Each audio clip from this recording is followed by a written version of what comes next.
സ്നേഹംസ് ആണ് ഹിന്ദിയാണ് എടുക്കുന്നത്. വരൂ നമുക്ക് കുറച്ചു നേരം ഹിന്ദി പഠിക്കാം അല്ലെ. അപ്പൊ ഇന്ന് നമ്മൾ സംസാരിക്കാൻ പോകുന്നത് ജന ജനക ചെഹറ ഏക് എന്ന് പറയുന്ന കവിതയെ കുറിച്ചിട്ടാണ്. ആ കവിതയിൽ നിന്നുള്ള ക്വസ്റ്റ്യൻസ് ആണ് നമ്മൾ ഡിസ്കസ് ചെയ്യുന്നത്. വളരെ ഇമ്പോർട്ടന്റ് ആയിട്ട് നിങ്ങൾ പഠിച്ചിട്ടുണ്ടാവണം. കാരണം ക്രിസ്മസ് എക്സാം, നിങ്ങൾ ഓണം എക്സാം എഴുതിയപ്പോൾ തന്നെ നിങ്ങൾക്ക് മനസ്സിലായിട്ടുണ്ടാവും എന്താണ് നമ്മുടെ ടെക്സ്റ്റ് ബുക്കിലെ ക്വസ്റ്റ്യൻസ് എന്ന് പറയുന്നത് വളരെ ഇമ്പോർട്ടന്റ് ആണ്. അതിൽ നിന്ന് തന്നെയായിരിക്കും നമുക്ക് എന്ത് ചെയ്യുന്നുണ്ടാവുക, ചോദിക്കുന്നുണ്ടാവുക. അപ്പൊ എന്ത് ചെയ്യണം, കവിത, പ്രത്യേകിച്ച് കവിതയിലൊക്കെ എന്ത് ചെയ്യണം, ആ ക്വസ്റ്റ്യൻസ് മുഴുവൻ, അതേ ആൻസേഴ്സ് മൊത്തം നിങ്ങൾ പഠിച്ചിട്ട് വേണം പോകാൻ വേണ്ടിയിട്ട്. ഓക്കെ, എന്താണ് നമ്മുടെ ജന ജനക ചെഹറ ഏക് എന്ന് പറയുന്ന കവിത അല്ലെ. ഒറ്റ നോട്ടത്തിൽ ആളെ ഒന്ന് വായിച്ചിട്ടുണ്ടെങ്കിൽ ഒന്നും തിരിയത്തില്ല, 1 2 3 കിളിയൊക്കെ പോയിട്ടുണ്ടാവും. പക്ഷെ അതിന്റെ ഉള്ളറിഞ്ഞു കഴിഞ്ഞിട്ടുണ്ടെങ്കിൽ സൂപ്പർ ആയിട്ടുള്ള ഒരു കവിതയാണ് അല്ലെ.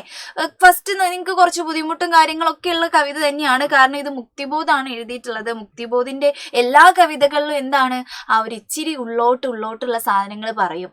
ഓക്കെ, അപ്പം നമ്മുടെ ജന ജനക ചെഹറ ഏക് എന്ന് പറയുന്ന കവിതയും അങ്ങനെ തന്നെയാണ്. ഉള്ളോട്ട് പോകുമ്പോഴാണ് അതിന്റെ ഭംഗി നമുക്ക് മനസ്സിലാവുക കേട്ടോ.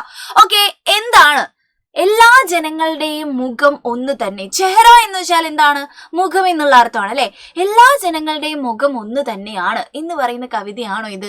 അതെങ്ങനെയാ മിസ്സിന്റെ മുഖം വേറെയാണ്, എന്റെ മുഖം വേറെയാണ്, എല്ലാവരുടെ മുഖം വേറെയാണ്, പിന്നെ എങ്ങനെയാണ് എല്ലാവരുടെ മുഖവും ഒന്ന് തന്നെയാണ് എന്ന് നമുക്ക് പറയാൻ പറ്റാം? ഓക്കെ, ആദ്യമായിട്ട് നിങ്ങൾ ഈ കവിതയിൽ മനസ്സിലാക്കേണ്ടത്, ഇവിടെ മുഖം എന്ന് പറയുന്നത് കൊണ്ട് ഉദ്ദേശിക്കുന്നത് നമ്മൾ ജീവിതത്തിൽ അനുഭവിക്കുന്ന സ്ട്രഗിളുകളാണ്, സംഘർഷങ്ങളാണ്, വേദനകളാണ്, നമ്മുടെ സങ്കടങ്ങളാണ് നമ്മൾ എന്തെന്ന് പറയുന്നത് ഈ മുഖം എന്ന് പറഞ്ഞുകൊണ്ട് ഉദ്ദേശിക്കുന്നത്. നമ്മുടെ ഇമോഷൻസ് ആണ് നമ്മൾ ഉദ്ദേശിക്കുന്നത് കേട്ടോ.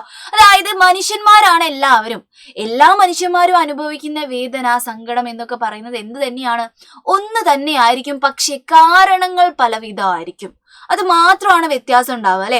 എന്താണ്, ചില ആളുകൾക്ക് അത് വിശപ്പായിരിക്കും, ചില ആൾക്കാർക്ക് അത് യുദ്ധമായിരിക്കും, ചില ആളുകൾക്ക് ആരെങ്കിലും നഷ്ടപ്പെട്ടതിന്റെ വേദനയായിരിക്കും, ചില ആൾക്കാർക്ക് എന്താണ്, ചില ആളുകളുടെ അടിമയായി ജീവിക്കുന്ന സ്ട്രഗിൾ ആയിരിക്കും. അപ്പം വേദന, സങ്കടങ്ങൾ, സ്ട്രഗിൾ എന്ന്, സംഘർഷം എന്നൊക്കെ പറയുന്നത് എന്താണ്, വേറെ ആയിരിക്കും ആളുകൾക്ക്. പക്ഷെ നമ്മൾ അനുഭവിക്കുന്ന ആ അനുഭവം, നമ്മുടെ ഇമോഷൻ എന്ന് പറയുന്നത് എന്തായിരിക്കും, എല്ലാ മനുഷ്യന്മാർക്കും ഒന്ന് തന്നെയായിരിക്കും.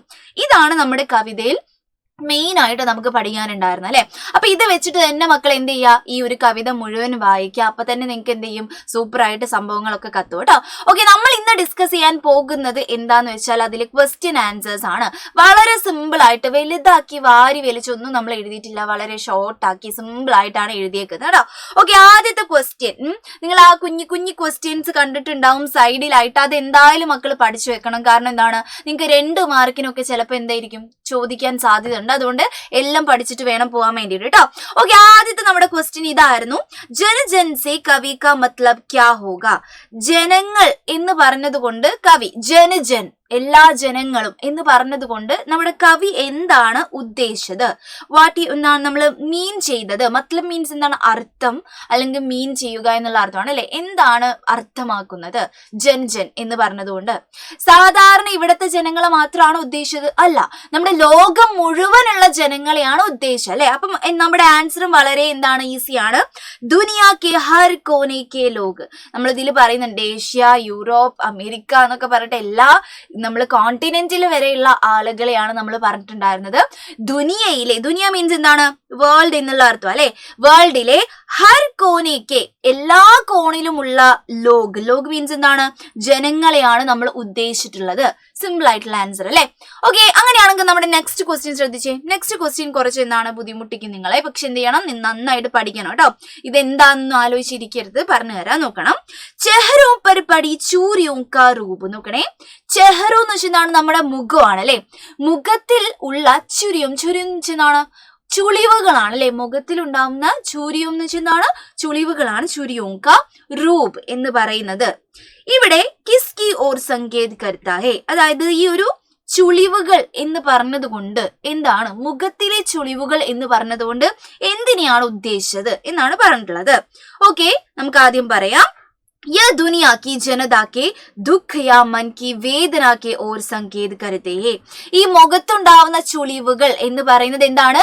നമ്മുടെ ലോകത്ത് ജനങ്ങൾ അനുഭവിക്കുന്ന വേദന, സങ്കടം ഇതിനൊക്കെയാണ് കാണിക്കുന്നത്. ദുഃഖത്തിനെയും വേദനയെയാണ് കാണിക്കുന്നത്. ഓക്കെ, നമുക്ക് എങ്ങനെ കണക്ട് ചെയ്യാന്നറിയോ? ഇപ്പൊ സങ്കടം വരുന്ന സമയത്ത് എല്ലാവരും ചിരിച്ചുകൊണ്ട് കരയില്ലല്ലോ, എല്ലാവരും എങ്ങനെയായിരിക്കും കരയാ? അങ്ങനെയായിരിക്കും അല്ലെ? നമ്മുടെ മുഖമൊക്കെ ചുളിച്ച് വെച്ചിട്ടാണ് നമ്മൾ എന്ത് ചെയ്യുക? ഇങ്ങനെ കണക്ട് ചെയ്ത് പഠിക്കാനാണ് പറയുന്നത്. കരയുന്ന സമയത്ത് നമ്മുടെ മുഖമൊക്കെ എന്താവും? ഇങ്ങനെ ചുളിയും അല്ലെ? അപ്പൊ നമ്മുടെ ഈ മുഖത്തെ ചുളിവുകൾ, ചെഹറയിലെ ചുളിവുകൾ എന്ന് പറഞ്ഞതുകൊണ്ട് എന്തിനെയാ ഉദ്ദേശിക്കുന്നത്? നമുക്കുണ്ടാവുന്ന ദുഃഖത്തിനെയും വേദനയെയും ആണ്. നോക്കിക്കേ, ദുനിയാക്കി വേൾഡിലെ, ലോകത്തിലെ ജനതാക്കെ, ജനങ്ങളുടെ ദുഃഖത്തിനെയും മൻ കി വേദന, മനസ്സിലെ വേദനയെയും ആണ് സംകേത് കർത്തേ ഹേ, അതിനെയാണ് ചൂണ്ടിക്കാണിക്കുന്നത്. അതിനെ എന്താണ്? വേദനാക്കി ഓർന്ന് വെച്ചാണ് വേദനയിലോട്ടാണ് അല്ലെങ്കിൽ ദുഃഖത്തിലോട്ടാണ് സംകേത് കർത്തേ ഹേ ചൂണ്ടിക്കാണിക്കുന്നത് എന്നുള്ള അർത്ഥം കേട്ടോ. ഓക്കെ, വളരെ സിമ്പിൾ ആയിട്ട് ഇതും നമുക്ക് എഴുതിയെടുക്കാം അല്ലെ? അപ്പൊ ഒരുപാടൊന്നും എഴുതണ്ട, കറക്റ്റ് ആൻസർ വന്നാൽ മതി കേട്ടോ. അപ്പൊ തന്നെ നമുക്ക് എന്ത് ചെയ്യും? മാർക്ക് കിട്ടും. ഇനി അടുത്ത് നോക്കിക്കേ, കവിനെ ऐसा क्यों कहा होगा कि जन जन का चेहरा एक है. നമ്മുടെ കവി എന്തുകൊണ്ടായിരിക്കാം ഇങ്ങനെ പറഞ്ഞത്? ക്യൂ കഹാ ഹോഗാ കി എന്ന് വെച്ചാൽ എന്താണ്? ഇങ്ങനെ പറഞ്ഞത് കാരണമായിരിക്കും. എന്തായിരിക്കും എങ്ങനെ പറഞ്ഞത്? നോക്കിക്കേ, ജന ജന കാ ചെഹറ ഏക്, ജനങ്ങളുടെ എല്ലാവരുടെയും മുഖം ഒന്ന് തന്നെയാണ് എന്ന് പറയാൻ കാരണം എന്താണ്? അപ്പൊ മിസ് ഫസ്റ്റ് നമ്മുടെ ഈ ഒരു ഇത് തുടങ്ങുന്ന സമയത്ത് ഒരു സംഭവം പറഞ്ഞില്ലേ മലയാളത്തിൽ, അത് തന്നെയാണ് നമ്മുടെ ആൻസർ എന്ന് പറയുന്നത്. നോക്കിക്കേ, സിമ്പിൾ ആണേ. ഹം സബ് ദിഖ്നെ മേ അലഗ് ഹോത്തെ ഹേ, നമ്മൾ ദിഖ്നേമേ എന്താണ്? കാണാൻ എന്ന് പറയുന്നത് എന്തായിരിക്കും? അലഗ് ഹോത്തെ ഹേ, വേറെ വേറെയാണ്. നമ്മൾ എല്ലാവരും എന്താണ്? കാണാൻ വേറെ വേറെയാണ്. പക്ഷേ ഹമാര ദുഃഖ്, നമ്മളുടെ വേദന, സംഘർഷ്, നമ്മുടെ സ്ട്രഗിളുകൾ, നമ്മുടെ സോച്ച്, നമ്മുടെ ചിന്ത എന്ന് പറയുന്നത് എന്ത് തന്നെയാണ്? ഏക് ഹേ, ഒന്ന് തന്നെയായിരിക്കും. എന്തെങ്കിലും ഒരു പ്രശ്നം വരുന്ന സമയത്ത്, ഇപ്പൊ നിങ്ങൾ യുദ്ധം എടുക്കുക, യുദ്ധം എന്ന് പറയുന്ന ഒരു സ്ട്രഗിൾ ആണ് അല്ലെ? അങ്ങനെ ഒരു പ്രശ്നം വരുന്ന സമയത്ത് നമ്മൾ അവിടെയുള്ള ജനങ്ങൾ എന്ന് പറയുന്നത് എന്താണ്? ആൾക്കാരെ കാണാൻ വേറെ വേറെയാണ്. പക്ഷേ അവിടെയുള്ള എല്ലാ ജനങ്ങളുടെയും ദുഃഖം, എല്ലാ ജനങ്ങളുടെയും സംഘർഷം, എല്ലാ ജനങ്ങളുടെയും എന്താണ്? സോച്ച്, തോട്ട്, ചിന്ത എന്ന് പറയുന്നത് എന്തായിരിക്കും? ഒന്ന് തന്നെയായിരിക്കില്ലേ? അങ്ങനെ കണക്ട് ചെയ്ത് പഠിക്കുക കേട്ടോ. അതാണ് നമ്മുടെ ഈ കവി ഉദ്ദേശിക്കുന്നത്. എന്തെങ്കിലും ഒരു പ്രശ്നം ഉണ്ടാകുന്ന സമയത്ത് നമ്മൾ മനുഷ്യന്മാരൊക്കെ ഒന്ന് തന്നെയാണ്, വേറെ വേറെ എന്നുള്ള ജാതി, മതം, മുഖം ഒന്നും വ്യത്യാസം ഉണ്ടാവില്ല. നമ്മൾ എന്താണ്? നമ്മുടെ ഇമോഷൻസ് ഒക്കെ ഒന്ന് തന്നെ ആയിരിക്കും എന്ന് പറയാണ് കേട്ടോ. ഓക്കെ, ലാസ്റ്റത്തെ സാധനം എന്താണ്? നോക്കിക്കേ, ഇത് നല്ല രസമുള്ള ഒരു സംഭവമായിരുന്നു. നമ്മൾ ലാസ്റ്റിലോട്ട് നമ്മുടെ കവിതയിലോട്ട് പറയുന്നുണ്ട്, നമ്മുടെ ലൈഫ് എന്ന് പറയുന്നത് എന്താണ്? ഒരു നദി പോലെയാണ്, ഒരു റിവർ പോലെയാണ്. അതിങ്ങനെ ഒഴുകും, ചിലപ്പോൾ സ്റ്റെക്കാവും, ചിലപ്പോൾ നമ്മൾ എന്ത് ചെയ്യേണ്ടി വരും? അതിനെ കഷ്ടപ്പെട്ട് ഒഴുക്കേണ്ടി വരും. ചിലപ്പോൾ അതെന്തായിരിക്കും?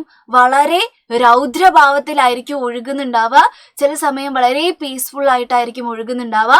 അതുപോലെ തന്നെയാണ് ലൈഫ് എന്ന് പറയുന്നത് എല്ലാവർക്കും എന്തായിരിക്കില്ല? നല്ല സ്മൂത്ത് ആയിട്ട് ഒഴുകത്തില്ല അല്ലെ? നമുക്ക് ചിലപ്പം പ്രശ്നങ്ങൾ ഉണ്ടാകും, ചിലപ്പോൾ സ്റ്റോപ്പായി പോവും, ചിലപ്പം നമ്മൾ ഒഴുക്കേണ്ട അവസ്ഥ വരും, അങ്ങനെ എല്ലാ പ്രശ്നങ്ങളും ഉണ്ടാവും അല്ലെ? അപ്പം നദി പോലെ നമ്മൾ പറഞ്ഞേക്കാണ്. ഇനി നമ്മുടെ ക്വസ്റ്റ്യൻ നോക്കിക്കേ, ജനജീവൻ സേ നദി കാ ക്യാ സംബന്ധ ഹേ, ജനങ്ങളുടെ ജീവിതവും നദിയും തമ്മിൽ എന്ത് സംബന്ധമാണ്, എന്ത് ബന്ധമാണ്? സംബന്ധം മീൻസ് എന്താണ്? എന്ത് ബന്ധമാണ് ഉള്ളത് എന്നാണ് ചോദിച്ചിട്ടുള്ളത്. നമ്മുടെ ആൻസറും വളരെ സാഹിത്യപരമായിട്ട് അങ്ങോട്ട് എഴുതിയാൽ മതി. മാനവ് കാ ജീവൻ, മാനവ് മീൻസ് എന്താണ്? മനുഷ്യനാണ് കേട്ടോ. മനുഷ്യന്റെ ലൈഫ് എന്ന് പറയുന്നത് നദി ജൈസാഹെ, ഒരു റിവർ പോലെയാണ്. ജൈസാഹെ എന്ന് വെച്ചാൽ എന്താണ്? റിവർ പോലെയാണ്. കബി കബി ഇസ്കാ പ്രവാഹ് ശാന്ത് ഹോത്താ ഹെ, കബി കബി ചില സമയങ്ങളിൽ അതിന്റെ പ്രവാഹം എന്ന് വെച്ചാൽ ഉദ്ദേശിച്ചത് ഇവിടെ ഒഴുക്ക് എന്നുള്ളതാണ് കേട്ടോ. അതിന്റെ ഒഴുക്ക് എന്ന് പറയുന്നത് വളരെ ശാന്തമായിരിക്കും. നമ്മുടെ മലയാളത്തിലെ ശാന്തം, വളരെ പീസ്ഫുൾ ആയിട്ട് അത് ഒഴുകും. കബി കബി ചില സമയങ്ങൾ അത് വളരെ അശാന്തമായിരിക്കും. ഒരുപാട് പ്രശ്നങ്ങളും പ്രോബ്ലംസ് ഒക്കെ നദി അശാന്തമായിട്ട് ഒഴുകുന്നത് പോലെ നമ്മുടെ ജീവിതത്തിലും എന്തുണ്ടാവും? പ്രോബ്ലംസ് വരും അല്ലെ? അപ്പം ഇത് വളരെ നല്ലൊരു ക്വസ്റ്റ്യൻ ആണ്. ഇതിങ്ങനെ തന്നെ എഴുതി വെച്ചാൽ മതി, നമുക്ക് മാർക്ക് കിട്ടും കേട്ടോ. ഓക്കെ, അത് കഴിഞ്ഞിട്ട് നിങ്ങൾക്ക് കുറച്ച് കഴിഞ്ഞിട്ട് എന്ത് ചെയ്യുന്നുണ്ട്? ഇങ്ങനെയൊക്കെ കുറച്ച് ക്വസ്റ്റ്യൻസ് ചോദിക്കുന്നുണ്ടായിരുന്നു. അതെന്തായാലും എൻ്റെ മക്കൾ പഠിച്ചു വെക്കണം. കാരണം നമുക്ക് എന്താണ് 2 മാർക്കിനല്ല, ചിലപ്പം 4 മാർക്സിനൊക്കെ എന്താ സഹി മിലാൻ കരേ എന്നൊക്കെ പറഞ്ഞ് ചോദിക്കും. അപ്പൊ എഴുതണമെങ്കിൽ എന്ത് ചെയ്യണം? ഇത് കറക്റ്റ് പഠിച്ചിട്ടുണ്ടാവണം. വളരെ ഈസി ആയിട്ടുള്ള ഒരു സംഭവമാണ്. നോക്കണേ, സംബന്ധ് പെഹചാനെ ഓർ ജോഡ് കല്ലിഗെ എന്നാണ് പറഞ്ഞിട്ടുള്ളത്. എന്താണ് സംബന്ധ്? ഈ ഒരു ബോക്സിലെ ആൾക്കാരെ ഈ ഈ ബോക്സത്തെ ആൾക്കാരുമായിട്ട് എന്ത് ചെയ്യാനാണ്, നമുക്ക് മാച്ച് ദ ഫോളോവിങ് പോലെ ചോദിച്ചേക്കാണ്, സഹി മിലാൻ കരെ പോലെ ചോദിച്ചേക്കാണ് അല്ലെ. ഓക്കെ, വളരെ സുഖമാണ്. നദിയുടെ പേര് ഇവിടെ തന്നിട്ടുണ്ട്, മുഖ്യ ക്ഷേത്ര തന്നിട്ടുണ്ട്, അതായത് നദിയുടെ പേരും തന്നിട്ടുണ്ട്, നദി ഒഴുകുന്ന സ്ഥലങ്ങളും തന്നിട്ടുണ്ട്.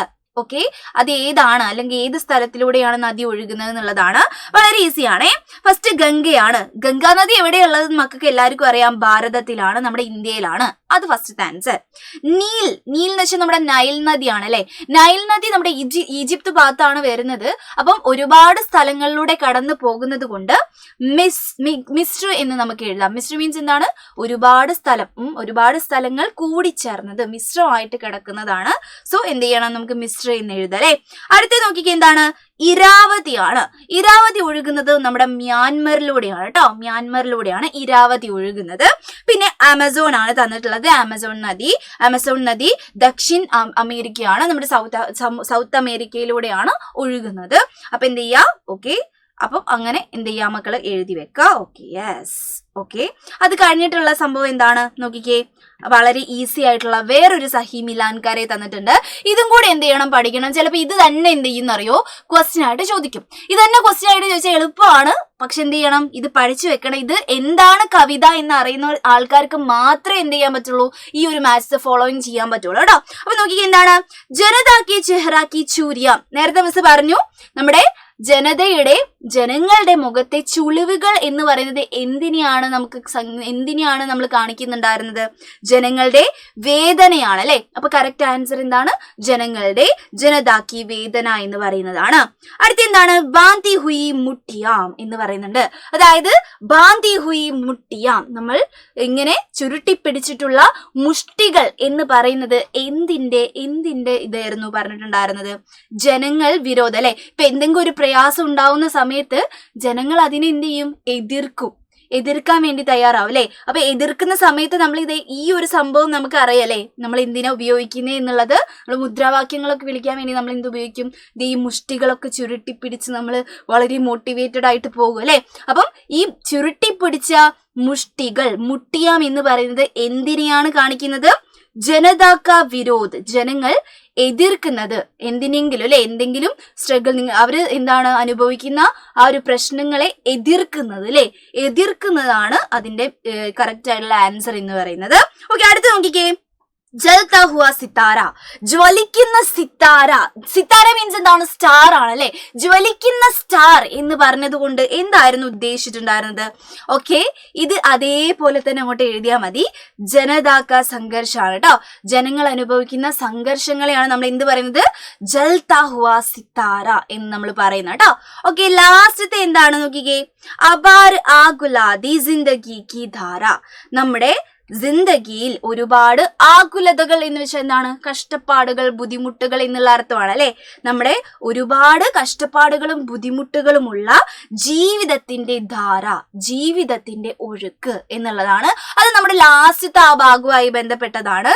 ഇവിടെ എന്താണ് ഉദ്ദേശിച്ചത്, ദേ ലാസ്റ്റത്തത് ജനതാക്കി പ്രതീക്ഷ ആണ് കേട്ടോ. നോക്കിയേ, ജനതാക്കി പ്രതീക്ഷ, ഒരു ഇനിയും ഒഴുകാൻ പറ്റും എന്നുള്ള ഒരു പ്രതീക്ഷ, ജിന്ദഗിയിൽ എനിക്ക് ഇനിയും ധാരകൾ കൊണ്ടുവരാൻ പറ്റും എന്നുള്ള ഒരു പ്രതീക്ഷയാണ് നമ്മൾ കാണുന്നത്. ഓക്കെ, ഇത് വളരെ ബുദ്ധിമുട്ടാണ് നിങ്ങൾക്ക് എന്ത് ചെയ്യുന്നത്, പഠിച്ചെടുക്കാൻ എനിക്ക് അറിയാം. പക്ഷെ എന്ത് ചെയ്യണം, എൻ്റെ മക്കള് നിർബന്ധമായിട്ടും പഠിച്ചിട്ടുണ്ടാവണം.